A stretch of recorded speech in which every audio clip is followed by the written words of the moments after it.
Hello? Hello? Hello? Hello? Oh, was it? Sorry to interrupt. Any of you know how to use this? Get this going. Hello? Oh, she knows. Okay. Help you. Testing 1, 2. Can't tell my.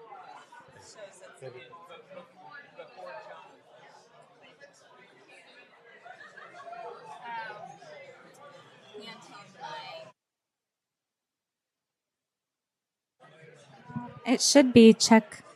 Is it on? Hello? And so, hello, hello, hello, hello.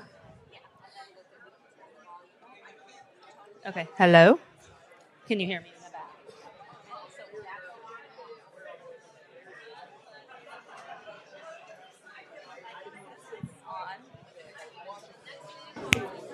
Okay. Did everyone get enough to eat tonight? Yes? Yes? Was it okay? Thumbs up? Okay. Okay, if we would kindly find your seats and we'll get started tonight. Dr. Rob, would you like to come up and start us off this evening?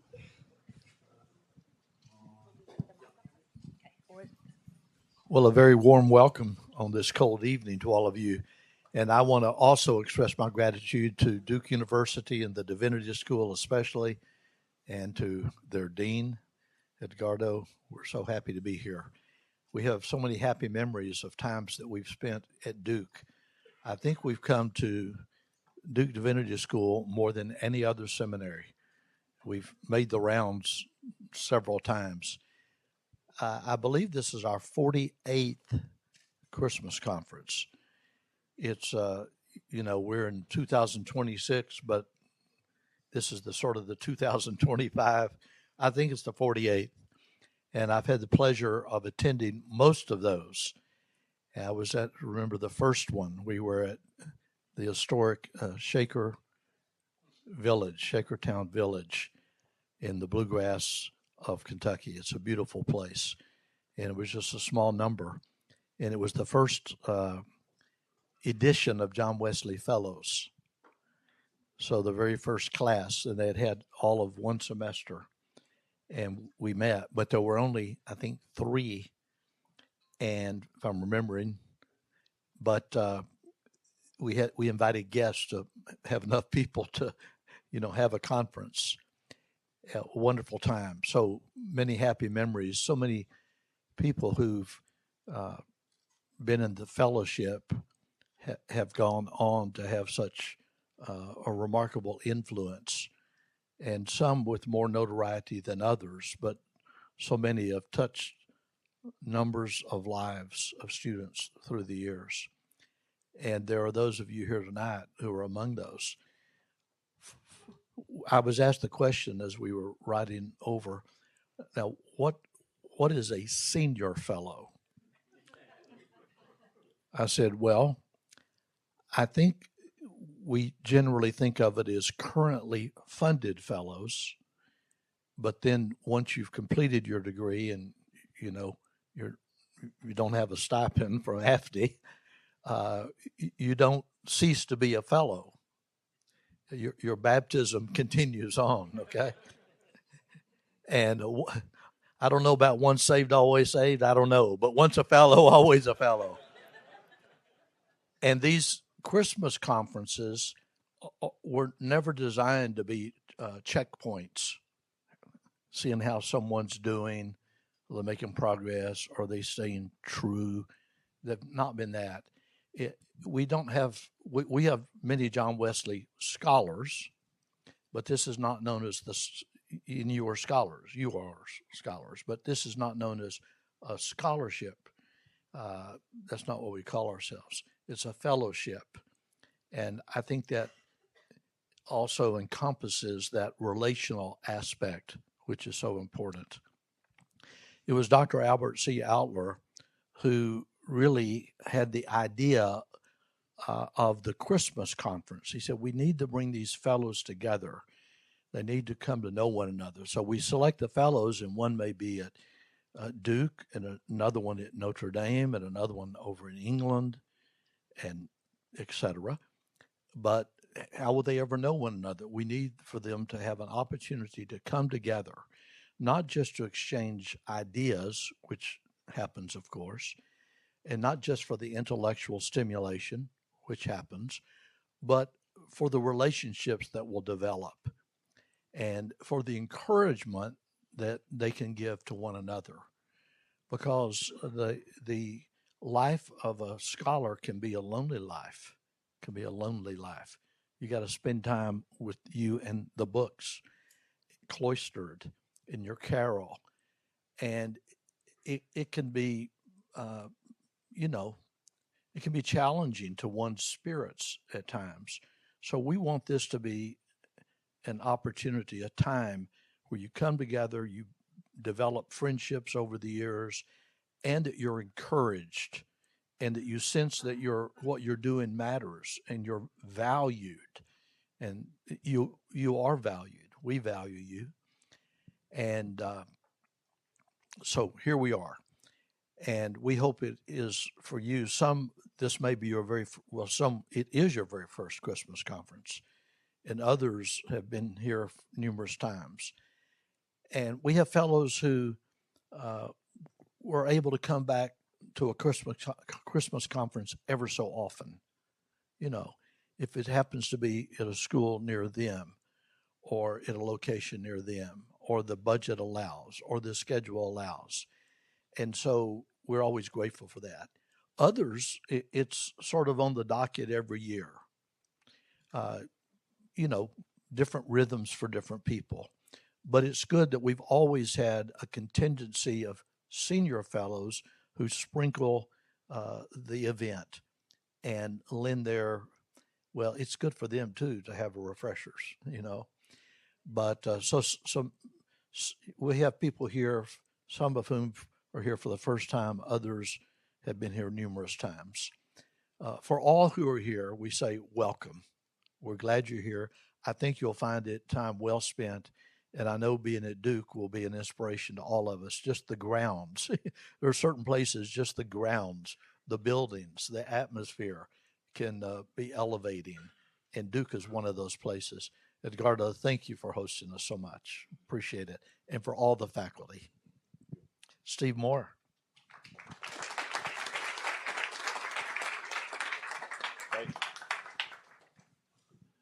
Thanks so much. And I think all of you know that Ed is the chair of the AFTE board, the Foundation for Theological Education, the John Wesley Fellows, and chairs that board. This last year, just recently this fall, we had a gathering of the board in person. We often do our board meetings by Zoom, as a lot of boards do, and we have people that are located a lot of places. The majority of our members of the board are in the Woodlands or in that area, and so we're able to have our board meetings there. One of the things that Ed is so great about as the chair is to constantly push and say, are we thinking about the future? Are we thinking about what's next? Are we thinking about the ways that the expression of the fellowship needs to be taking place? And so we had a very robust discussion at our last board meeting about those kinds of things and about the ways in which we need to be thinking and where will our fellows serve in the future?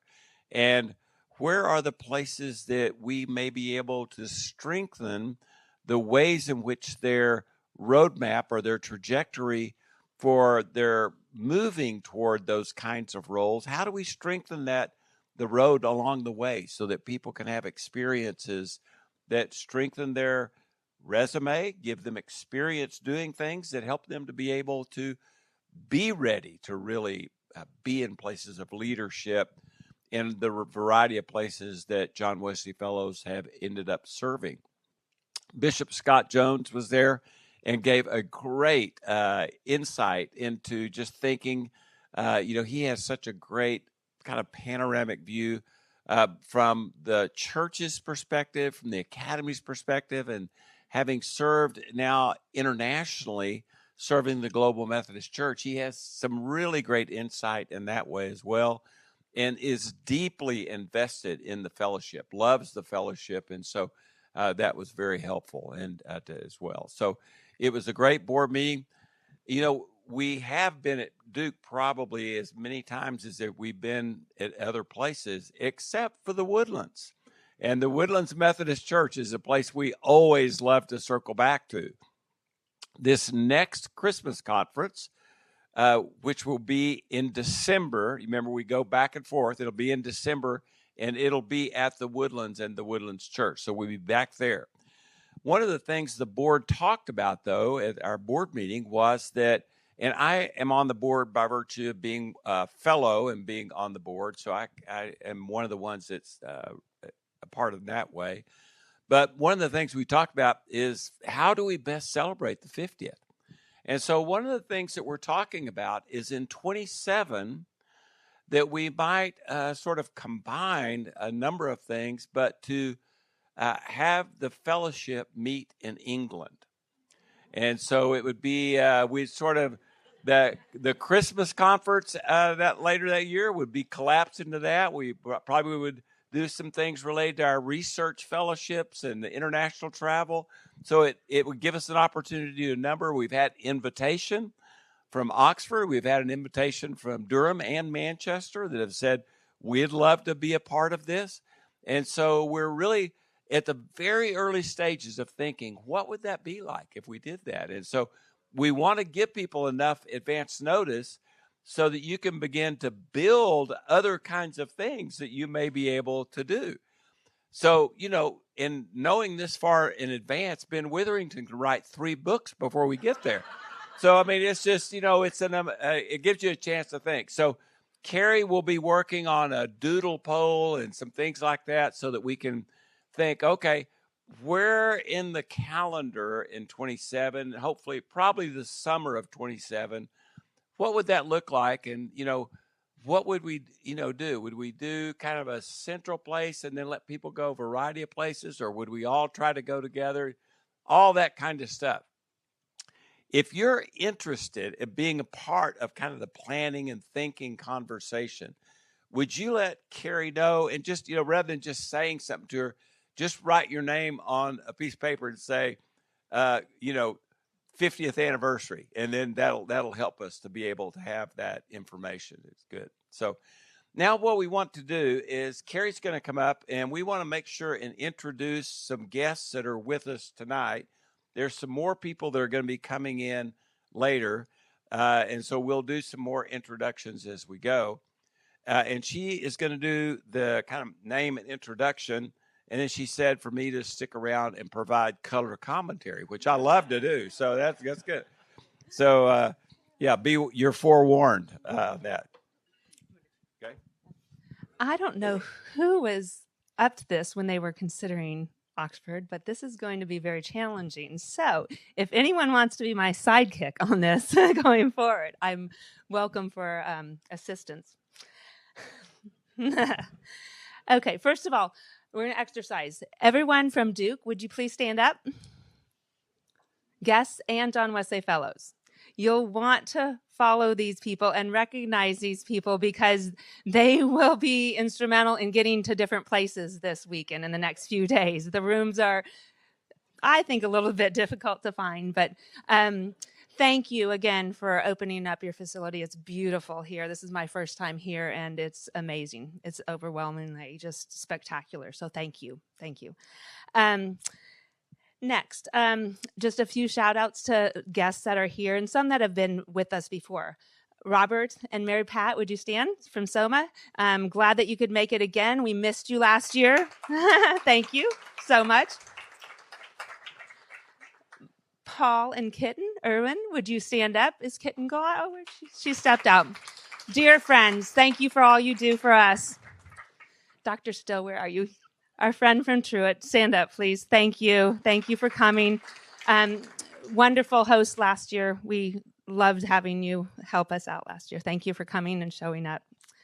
Some others. Lots of people have been stranded in the airports. I feel really bad. So, by the way, this is probably our biggest event that we've had, over 100. Tomorrow is going to even be more. So we're going to be nice and cozy in here. So that's wonderful. Glad that you could all make it. This is exciting. Every year it gets more exciting. So thank you for participating in all your communications too. So next, Daniel Morris Chapman. Thank you for coming. You are from Cambridge, a dear friend. So let me just say a brief word more about Daniel. So at Cambridge, the Wesley work that coordinates particularly international scholars, and Daniel can correct all this later when he's having coffee, but they're doing a great work. And so we've begun to partner with them ahead of time to have conversations because, as you know, we're trying to increase the number of international scholars that are involved in AFTE. And they have a program in which they engage internationals and then also help them with the way in which they can navigate an international doctoral program. So we really appreciate you being here. It's his first time to be with us, so be sure and welcome him as well.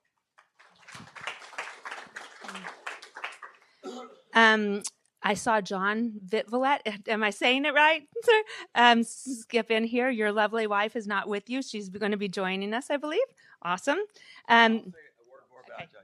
I won't do this on everyone, but John and I were just together in Belmont. He is actually working at Belmont. You're going to hear him on one of our plenary sessions. Greg Jones will be here and Nathan Webb will be here, and they'll talk some about the work at Belmont and what they're trying to intentionally do on the curriculum and what I would call the whole Belmont experience at making it a Christian formational kind of experience. I think you'll be very interested in it because it affects so many different parts of the university, and they're thinking both systemically and in such a holistic way that it'll be a really fun conversation. So, John, great to have you here and appreciate you being here. And John gives leadership to that effort. Just so you know. Jonathan Brandt, where are you? There you are. He will be speaking multiple times this weekend, and we are so glad to have you here. You saw his bio, and you'll get to know him very well from before plenaries and after and through the Q&A. So thank you for being here. We appreciate it. And just to kind of echo and lift up the Jonathan is at Oxford, as you've probably, if you've read the bios on all of our resource people so far. We've gotten to be friends through the Veritas Forum because he's involved with the Veritas Forum and the Renaissance Project, or if you say it the proper Texas way, the Renaissance. I can never say it like you say it, John, and we'll get you to say that. But you'll enjoy getting to hear more about the Renaissance Project happening at Oxford later. And as we mentioned, Veritas, would my two Veritas people be? They're there, Emma. And we're missing Jared today, Emma and Andrew. I'm sorry, Jared was supposed to come, but thank you. You'll want to get to know, if you don't already know all these guests. They have some great foundations and great programs that they run. I know Esther's not here this weekend, but she has been working with you guys in a neat new program. So get to know them if you would. They're just a word about. Promise I won't do this. Well, maybe with everyone. Veritas just got one of the great new Lilly grants on storytelling. And so one of the exciting things that you'll want to hear more about that. And this is really a work of genius that Lilly has done to help encourage and nurture storytelling as a way of really helping the culture engage with Christian faith in a way that I think is going to really have a ripple effect in very significant ways. And Veritas is in a unique position on this because of the way that they engage scholars all across the country and in so many different disciplines, except for the ones that are represented in this room. And so that's why part of the reason that Andrew and Emma and their colleague is usually here is because they want to kind of engage in this way and gradually weave in a variety of ways folks that are doing biblical studies, theology, philosophy and other kinds of areas because it's so critical to the formation of scholars in other disciplines. So more on that later. Would you like to sit? Yeah. I'm kidding. I'm kidding. I'm kidding. Yeah, I can speak from there just as I'm easily. just kidding. I love it. I love it. I know I'm missing somebody, but we'll catch you. Thank you to the Duke people that are presenting, Alma, Lacey, during the weekend. Also non-John Wesley Fellows from Duke that will be part of the program. So extend your thankfulness to them. I would appreciate that. I think that's all the guests that I see here so far. So far.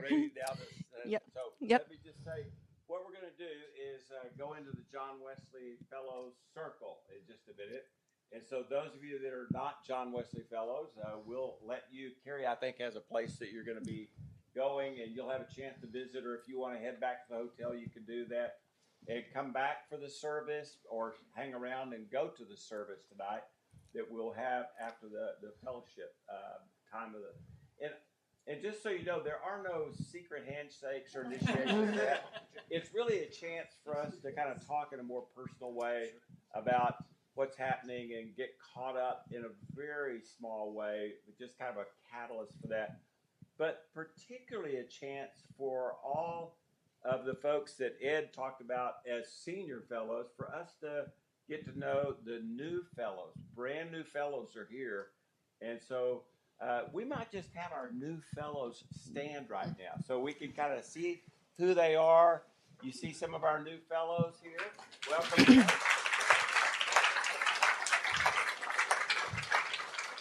We John Wesley Fellow. And then do we do dessert later? Yeah. No, well, we had 5 of you stand up. We had 7 new fellows this year.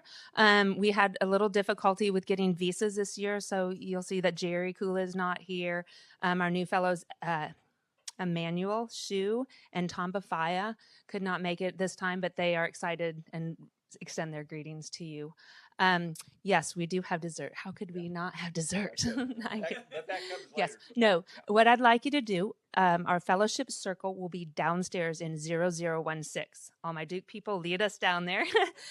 After you get a refreshment, and the desserts are on the back table. If you are gluten-free, come see me. I have a special dessert for you, of course.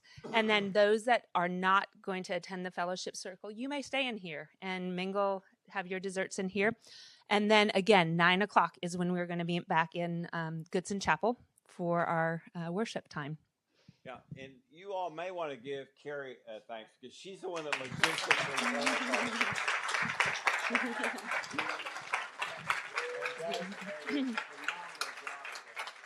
You may also know that she is on the final stretch to finish her degree right now at Truett. So we're excited about that. My final class, Dr. Still, Baptist identity. I have a little, it's a little bit of a joke because I wanted to take, Bishop Jones teaches a quick 2-week course right now on Wesleyan, and I couldn't take it because I'm here. So And we're expecting at any one of these Christmas conferences, Todd's going to come out of the closet as a Wesleyan. Yeah, that's good. So, let's see. The one other thing that I wanted to do before we go, and normally this is the kind of thing we would do in our circle, is our dear brother Craig Hill. Craig, you come up here. We're good. Craig